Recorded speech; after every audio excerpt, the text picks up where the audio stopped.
Imagine a perfect human being. Perfect beliefs, perfect behavior, everything.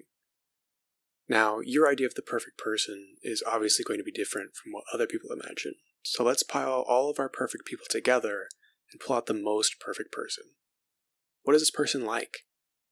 I think it's safe to say that they would be compassionate, caring, wise, something like an exceptionally friendly but successful sage. What about the more mundane aspects? Is there a perfect way to be sick? Or a perfect way to poop? If someone believes that the purpose of life is to become perfect, what exactly are they trying to achieve? You'd be wondering why I'm talking about perfection in a video about food. I'll tell you. No matter how perfect you become, you will still be causing suffering to some extent, and this is epitomized nowhere better than the act of eating. Eating is inherently selfish. If I eat an apple, that's one less apple for someone else to eat. But even the Buddha eats. If we put the Buddha on a pedestal as our hypothetical perfect person, how can we reconcile this fundamental selfishness inherent in his existence?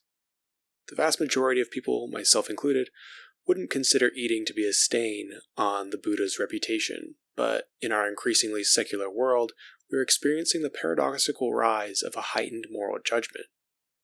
There are many worldviews growing in popularity that see human beings as a cancer ravaging the planet. We are wreaking havoc and causing the extinction of an untold number of species through our own personal selfishness. Though none of these worldviews would likely phrase the dilemma around the act of eating, I don't think it's a complete straw man since they actually go deeper and say that the problem is that humans exist at all. At its most extreme, this worldview is expressed as antinatalism, the belief that humanity should collectively and voluntarily stop producing children so that we will go extinct as a species and leave the natural world to recover from the disease of the artificial. Even if most people don't ascribe to this extreme of position, many of us have internalized its main tenets. We complain about there being too many people in the world. We get stressed about the climate. At our core, we feel apologetic for existing because we feel it is morally wrong to be alive. In this view, the perfect human being is one who does no harm. Like a breatharian who consumes nothing and takes up as little space as possible. Taken to its logical conclusion, the highest moral act, then, is a sort of altruistic suicide, since the only human that can do no harm is a dead one.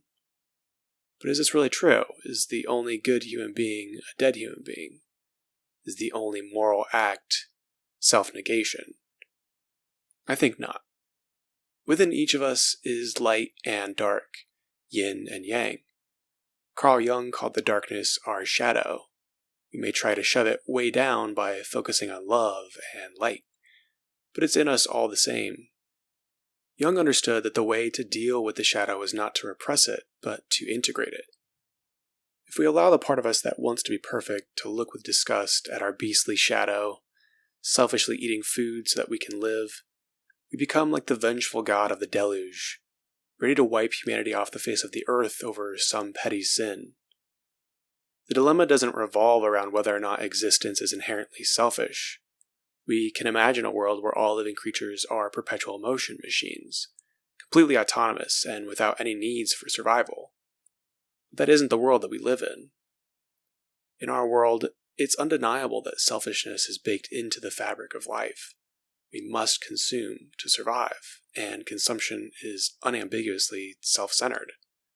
The question isn't whether existence is selfish, the question is, does that make life evil? Perhaps this is what the early Christians meant when they talked about original sin. After all, if Christ's message could be boiled down to a simple idea, essentially it was that life all stems from the same creative source, and that when we hurt each other, we only hurt ourselves. In this light, selfishness becomes masochism instead of sadism. Stepping back out of the Christian narrative, we can return to a Buddhist perspective. The Buddha also saw humans as fundamentally interconnected with the universe through the idea of Buddha nature.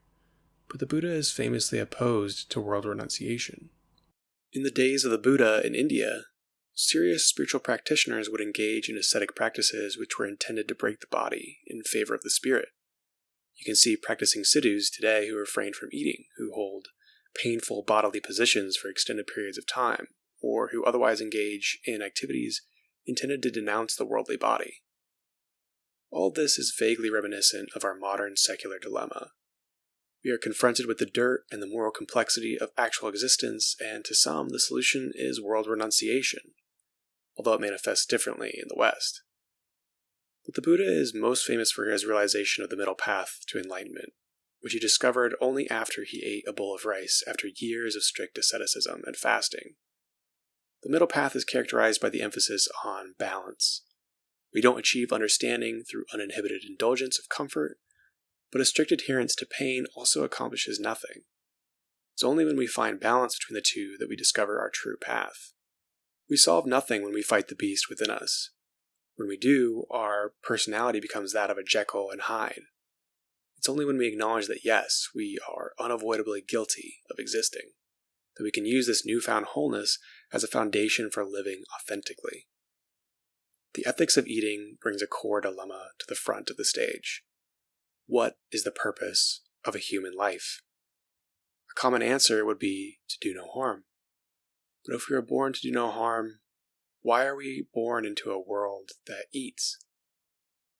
Eating is the way the universe lets us know that it's okay to not be perfect, that the rules of the game aren't designed to produce a painless and seamless experience. The game is to devour and evolve, understanding more with each bite. If you liked the video and want to see more, hit the like button and subscribe to the channel. Helps me out with the algorithm. See you in the next one.